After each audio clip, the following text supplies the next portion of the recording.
ಬೆಳಗಾವಿಯಲ್ಲಿ ಅಂಗನವಾಡಿ ಕಾರ್ಯಕರ್ತೆಯ ಮೇಲೆ ನಡೆದ ಹಲ್ಲೆ ವಿಚಾರ ಈ ರೀತಿಯ ಪ್ರಕರಣಗಳು ರಾಜ್ಯದಲ್ಲಿ ಆಗುತ್ತಿರುತ್ತವೆ.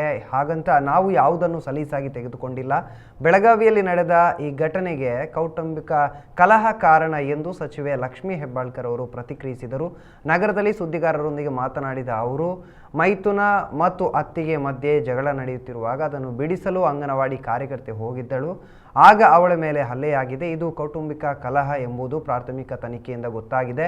ನಾನು ಆಸ್ಪತ್ರೆಗೂ ಹೋಗಿ ಅಂಗನವಾಡಿ ಕಾರ್ಯಕರ್ತೆಯನ್ನು ಭೇಟಿಯಾಗಿದ್ದೇನೆ ಎಂದು ಸಚಿವರು ತಿಳಿಸಿದರು. ಆದರೆ ಅದು ಮೈದುನ ಮತ್ತೆ ಇದು ಅಂತ ಹೇಳ್ತಾರಲ್ಲ, ವೈನಿಗಳು ಅಂತ ಹೇಳ್ತಾರೆ. ಹಾಗೆ ಅವರ ಒಂದು ಮಧ್ಯದ ಕೌಟುಂಬಿಕ ಕಲಹ ಒಂದು ಪ್ರಾಥಮಿಕ ತನಿಖೆಯಿಂದ ಗೊತ್ತಾಗಿದೆ. ಸೊ ಅದು ಮಧ್ಯಸ್ಥಿಕೆ ಮಾಡಲಿಕ್ಕೆ ಹೋಗಿ ಕಾರ್ಯಕರ್ತೆಗೆ ಪೆಟ್ಟಾಗಿದೆ.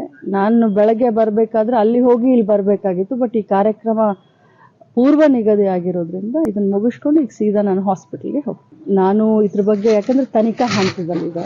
ನಾನು ಏನಾದರೂ ಸ್ಟೇಟ್ಮೆಂಟ್ ಮಾಡಿದ್ರೆ ಜವಾಬ್ದಾರಿ ಸ್ಥಾನದಲ್ಲಿದ್ದವರು ಬೇಜವಾಬ್ದಾರಿಯಿಂದ ಮಾತನಾಡ್ಲಿಕ್ಕೆ ಆಗೋದಿಲ್ಲ. ತನಿಖಾ ಹಂತದಲ್ಲಿದೆ. ನಮಗೆ ಪ್ರಾಥಮಿಕ ಹಂತದ ಗೊತ್ತಾಗಿದ್ದು ಏನಂದರೆ ಕೌಟುಂಬಿಕ ಕಲಹ, ಮಕ್ಕಳು ಹೋಗಿ ಅಲ್ಲಿ ಏನೋ ಇದನ್ನ ಮಾಡಿದ್ರು ಅನ್ನುವಂಥ ಒಂದು ನೆಪವನ್ನೇ ಇಟ್ಕೊಂಡು ಹೋಗಿ ಈ ರೀತಿ ಆಗಿದೆ. ಮಧ್ಯದಲ್ಲಿ ಹೋಗಿ ಕಾರ್ಯಕರ್ತೆ ಜಗಳ ಬಿಡಿಸೋಕೆ ಹೋದಾಗ ಇವ್ರಿಗೆ ಪೆಟ್ಟಾಗಿದೆ ಅಂತ ಪ್ರಾಥಮಿಕ ಒಂದು ತನಿಖಾ ವರದಿ ಪ್ರಕಾರ ನಂಗೆ ಗೊತ್ತಾಗಿದೆ.